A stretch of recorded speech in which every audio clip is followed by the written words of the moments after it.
The Survivalist is an early access survival game that was developed and published by Team 17 Digital on October 9, 2020. The game can be played as a single player or a multiplayer, and you can buy it for $30 on Nintendo Switch, Steam, PlayStation 4 and Xbox One. A living world full of surprises, secrets and danger awaits in the Survivalist.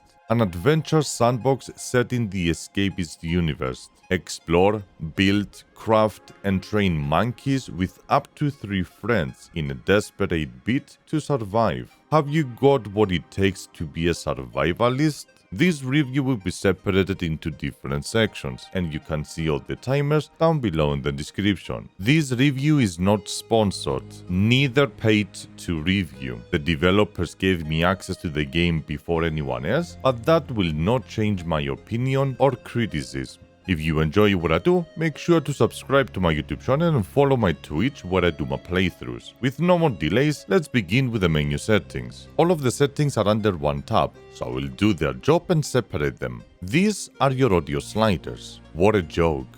These are your game settings. What a joke.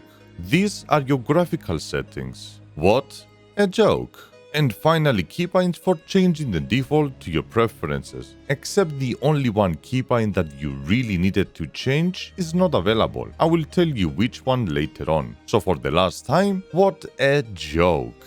The game begins with you laying on a broken raft and landing on an unknown island. As you explore, you will be finding notes with numbers on them, but there is no real guidance finding them. Personally, I read 2 or 3 of them and I found them very generic and boring, so I stopped looking and reading them. If the game wanted me to follow a story, then they made a terrible attempt, since I have everything else except the beginning. When it comes to telling a story, I will expect some sort of a guidance, a marker on the map that would take me to the next point of interest and allow me to read through the lines to get a better understanding of the story. I will guess that currently I am under few different storylines, but since I am missing their beginning, I couldn't really make any sense out of it. Throughout my other reviews, I proved to everyone that I can easily follow a story and explain it to you. On this one, I will just say there is no story, since none of these make any sense. If you play enough and explore around, you might be able to find all of the other notes and put the puzzle together. But honestly, I streamed it for 20 hours and trust me, I exceeded every level of patience I had just so I can make this review. The game was developed by the same developers that created The Escapist, a game that I didn't play since I cover mostly survival games, so the review will be covered by someone that is new to their ideologies and game designs. Your game begins by landing on an unknown island, and all you have to do is explore and survive. You can loot your broken raft and get some materials to craft your basic axe. By pressing C, you get into your basic craftables that you can unlock all of them within 2 minutes of gameplay. Some of them are a wooden multi-tool, a wooden clamp, and a wooden rod. By pressing R, we enter into the building tab that allows you to construct your base and advance your crafting capability.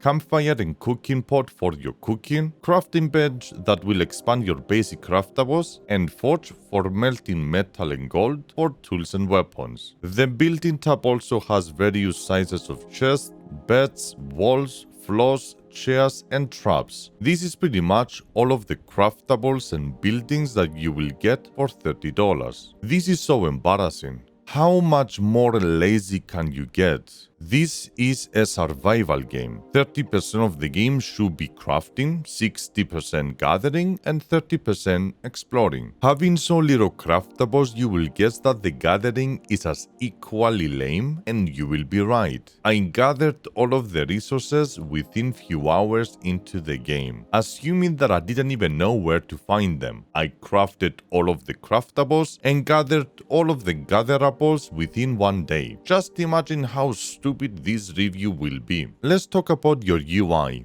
This is your hunger and health meter. Which one is what? 11 quick slots, which are actually also your entire inventory, and a stamina meter. Top right, you have a minimap that you cannot customize or interact. By pressing M, you open your in-game map that looks like something a little kid made. That's where I started questioning about the targeted demographic audience of the game. The biggest selling point of the game is the fact that you can tame monkeys to work for you. Kinda like Satisfactory but with monkeys. This tab allows you to customize them, but actually you can only change their names. This shows you what they are currently holding, their health meter, their current task, which I have yet to understand what those icons even mean, a circle and arrows that do nothing, and a star that does nothing. All of the monkeys have the same skills that they can level up over time. Better the skill, more benefits they get. Monkeys never die, so I'm not even sure why do they have a health bar. The next tab is a treasure map. I highly recommend you to pause the video and actually read the pictures. I really need someone to explain me what the actual F am I reading. The images are supposed to help you find the treasure, but honestly, this is so bad I literally never even opened this tab, and somehow I found all of this treasure. Maybe get rid of the entire tab and just put a marker on the map. You don't even need to have context, just slap a treasure icon on the map and be done with it. The last tab is your character customization, that probably was made using this.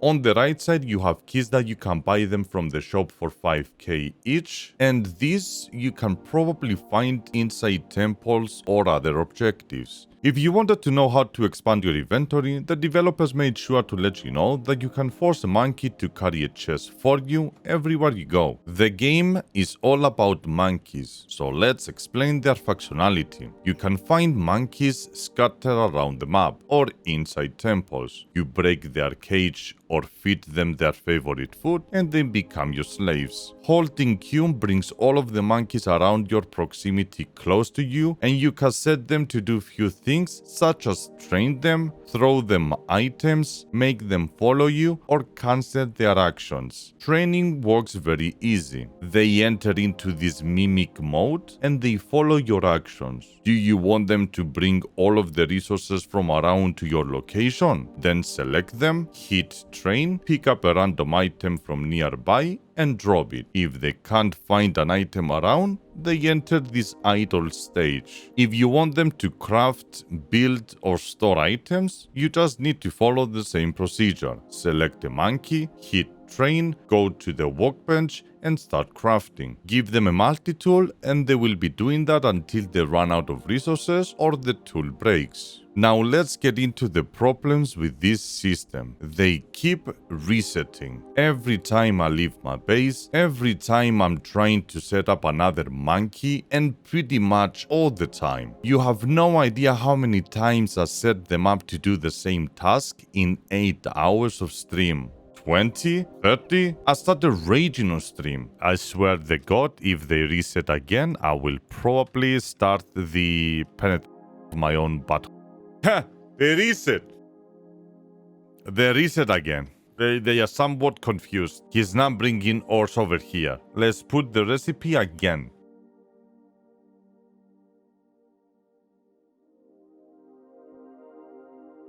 Work! Hey supplier, how you doing? It seems like you forgot how to do your job. So I will come over here, show you that you're supposed to grab this thing from over there and bring it over here. Hey supplier, I think you forgot again how to do your job. So let me explain. You come over here, you grab the ores, all of them. Yeah. You come over here and you boom, do it. He says that he doesn't have a tool. That's the icon of, hey, I don't have a tool. I think he's backed out because he has a lumber in his hands. He had a lumber in his hands! And that's why he backed out. Because halfway doing his job, he was like, yeah. I'm confused now. What the fuck am I doing with this lumber? Oh, wait. Is this lumber supposed to go into my campfire? Look at this guy. Just, this lumber is cursed. I can't even pick it up. You still have a lumber in your hands. Would you mind getting this axe? Now he's working. Imagine this every single time that you leave your base. Why did they stop? Why did this? What are you doing? Why did my crafter stop? Just do anything. Leaves, sure. This is so stupid that you are selling this game for $30. The core mechanics of the game and their selling point is the monkeys. If your monkeys are broken and they don't do what they are supposed to do, then you simply have no game. Just think about it for a second. Your game is all about monkeys and the monkeys are broken. Imagine having a glass to use for drinking water, and the glass has a hole in it. That means you have no glass. Same with this game. You have no game. Sure, you can put your finger in the hole to cover it and make it work for a while, but I am so frustrated with this. The stupidest thing of all is actually trying to set them up one by one when there is a lot of them around. You can't just drag one and set it up without bothering the rest of them. No. Press Q, bring every single monkey to you, hit train, and train the one that you want. And why not their friends as well? Because the game doesn't understand that I just want to trade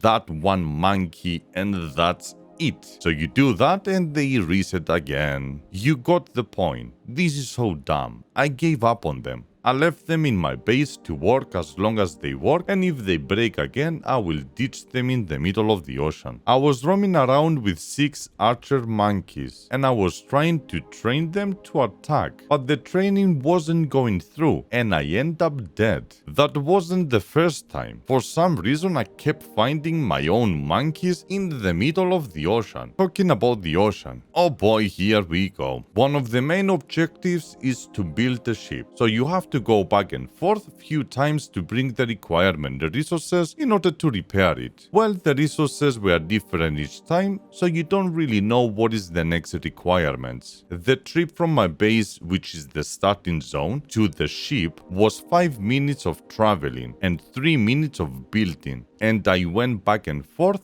at least 5 times so far. That is almost an hour just traveling from my base to the ship and back, plus 15 minutes of just waiting while building it. Well, you will ask what you were doing, Blue, during that time. A little bit of Tinder, watched some YouTube videos, and pretty much did everything else but playing the game. Now you understand how easy it is to gather 20 hours in this game. I will guess that I actually played the game for at least 5 hours within those 20. It was traveling or trying to fix the monkeys. 3.5 minutes to go to a fucking boat about 8 times now? For what? Do you really wanna stretch your gameplay that much? Who in the right mind would sit over here for 6 minutes, even on a Nintendo controller, and just watch their screen for 6 minutes going forward, and then another 6 coming back, and then another 6 going forward, and then another 6 going back? Like,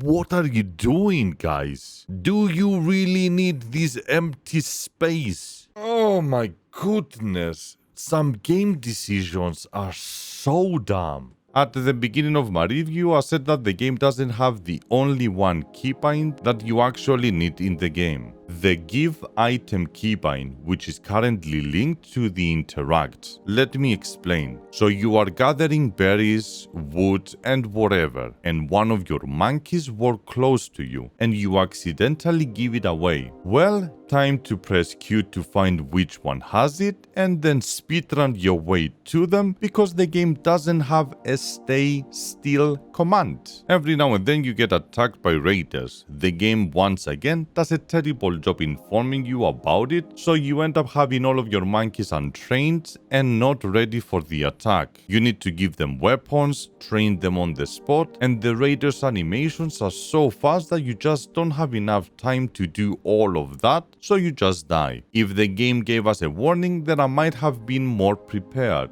That happened so many times that I decided to name one of my monkeys a guard and leave him in the base with a weapon to defend. Well, since there is no actual guard area command, he took off. When it comes to the actual combat, each weapon has their own animation. A spear will hit from range, while a sword can make a spinning animation as a heavy attack. Your character doesn't really follow your aim. You point towards a direction and you attack, and your character attacks wherever he wants. Same with the bow and arrow. If you don't hold it down, then it will shoot only towards the side that you are facing. But if you hold it down, you can shoot even diagonal. You guessed it. It is a stupid mechanic that feels more clunky than playing Flappy Birds on my air conditioner controller. Who is making these game design decisions? The game is asking you to do some objectives and find some clues so you can escape and finish the game. Well, honestly, opening the map and looking at my suffering that I had the previous hours, I refuse to continue. I refuse to go there and explore because there is no incentive for me to do so. I had everything that I needed and every temple that I entered gave me the same loot. So what is my reward for exploring? What do I gain by going out there and risking my character dying and spawning all the way back into the base? Why should I do that? There is no value, there is no point even playing the game at all. This is pretty much the game. It probably have some different biomes around this giant map. There are some better tools that you can craft inside the temples, but honestly, don't buy this garbage. Honestly, it cannot get any worse. Graphically, the game does look pretty attractive, but when it comes to the sound effects, I had to mute the game throughout my entire playthrough. You don't believe me? Imagine hearing this for hours.